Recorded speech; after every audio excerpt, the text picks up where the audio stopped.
নমস্কার বন্ধুরা, শতাব্দী kitchen with easy কুকিংয়ে আপনাদের অনেক অনেক স্বাগত। তো আজকে আমি হাজির হয়েছি একটা নতুন রেসিপি নিয়ে। আজকের রেসিপি ঘটকচি নিরামিষ তরকারি। এটা কিন্তু যে কোনো নিরামিষ দিনে আপনারা ট্রাই করতে পারেন। আশা করি দেখেও বুঝতে পারছেন এটা কিন্তু যেমন দেখতে সুন্দর হয়, খেতেও কিন্তু অসাধারণ হয়। তো চলুন দেখে নেওয়া যাক আজকে আমার এই রেসিপিটি। আর যদি রেসিপিটি ভালো লাগে অবশ্যই পুরো ভিডিওটা দেখার অনুরোধ রইল। তো চলুন দেখে নেওয়া যাক আজকে আমার এই ঘটকচু নিরামিষ তরকারিটি। আজকের রেসিপির জন্য আমি এখানে নিয়েছি ঘটকচু। এবার কচুটাকে খুব ভালো করে কেটে নিচ্ছি। আর আজকে যে রেসিপিটা আপনাদের সঙ্গে শেয়ার করছি সেটা কিন্তু নিরামিষ তরকারি। যে কোনো নিরামিষের দিন আপনারা কিন্তু এই রেসিপিটা ঝটপট বানিয়ে নিতে পারেন। তাহলে চলুন আগে ঘটকচুটাকে খুব ভালো করে কেটে নিই। তো এখানে আমি ঘটকচুটাকে কিন্তু খুব ভালো করে কেটে নিয়েছি। আর সাইড থেকে কিন্তু খুব বেশি করে এগুলোকে বাদ দিয়ে নিতে হবে। আর আমি এরকমভাবে কেটে নিয়েছি। এবার এটাকে একটু হালকা আমি ভাপিয়ে নিচ্ছি। এখানে একটা কুকার নিয়েছি। এবার এর মধ্যে দিয়ে দিচ্ছি কচুগুলোকে। এবার দিয়ে দিচ্ছি এর মধ্যে নুন, দিয়ে দিচ্ছি হলুদ, এবার দিয়ে দিচ্ছি জল।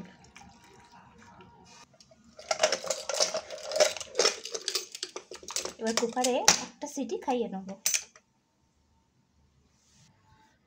তো এখানে আমি কিন্তু কচুগুলোকে সিদ্ধ করে নিয়েছি। আর কচুগুলোকে কিন্তু এইভাবেই সিদ্ধ করতে হবে। খেয়াল রাখতে হবে যেন একদম গলে না যায়, তাহলে কিন্তু এটা ভালো লাগবে না। আর এখানে কচুগুলোর আমি খুব ভালো করে জলটা ঝরিয়ে নিয়েছি। এবার এখানে একটা কড়াইয়ের মধ্যে আমি এখানে দুটো তেজপাতা ছিঁড়ে দিয়েছি। এবার এর মধ্যে দিয়ে দিচ্ছি দুটো শুকনো লঙ্কা। এবার এর মধ্যে দিয়ে দিচ্ছি গোটা গরম মশলা,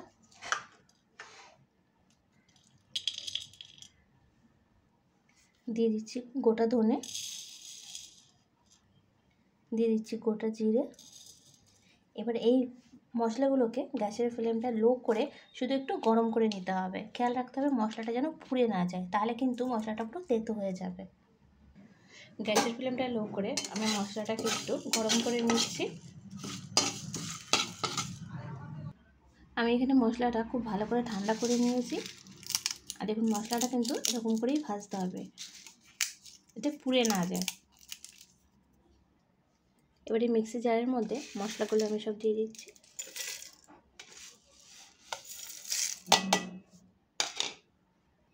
এবার এখানে নিয়েছি একটা বড় সাইজের টমেটো, দুটো কাঁচা লঙ্কা আর আদা। যেহেতু এটা নিরামিষ তরকারি করছি তাই এখানে পেঁয়াজ রসুন ব্যবহার করছি না, আপনারা চাইলে ব্যবহার করতে পারেন। এবার টমেটো কুচি, লঙ্কা আর আদা এর মধ্যে দিয়ে দিলাম। দিয়ে খুব ভালো করে একটা পেস্ট তৈরি করতে হবে মিহি করে। তো এখানে আমি মশলাটা খুব ভালো করে পেস্ট করে নিয়েছি। আর মশলাটা কিন্তু এরকম করে পেস্ট করে নিতে হবে যাতে কোনো রকম দানা না থাকে।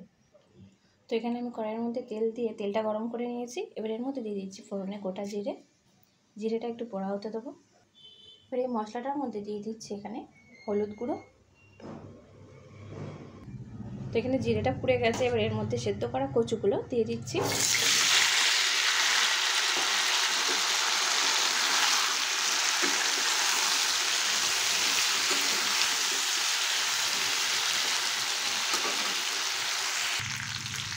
দু থেকে 3 মিনিট গ্যাসের ফ্লেমটা মিডিয়াম করে কচুটাকে একটু ভেজে নেব।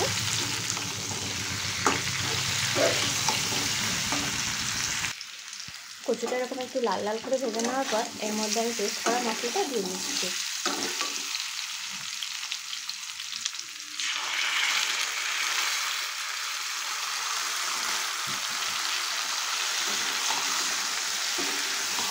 মশলাটা দিয়ে আরও কিছুক্ষণ এভাবে একটু কচুটাকে কষিয়ে নেব।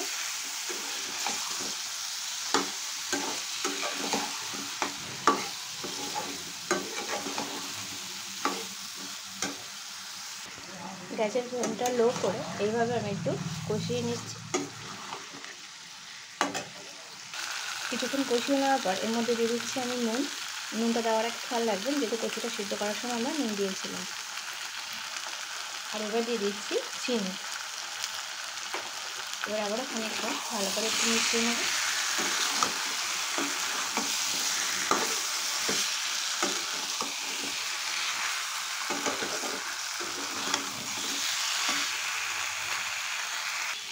নুন মিষ্টি দিয়ে দেওয়ার পর আমি এটা 2 থেকে 3 মিনিটের জন্য একটু গ্যাসের ফ্লেমটা লো করে এভাবে ঢেকে রাখছি।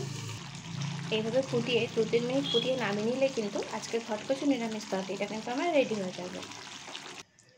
যে কোনো নিরামিষ দিনে কিন্তু আপনারা রেসিপিটা ট্রাই করতে পারেন। তো রেসিপিটা কেমন হলো আমাকে অবশ্যই জানাবেন। আর যদি রেসিপিটা ভালো লেগে থাকে অবশ্যই লাইক, কমেন্ট আর শেয়ার করে দেবেন। আজকের মতো এই পর্যন্ত, টাটা।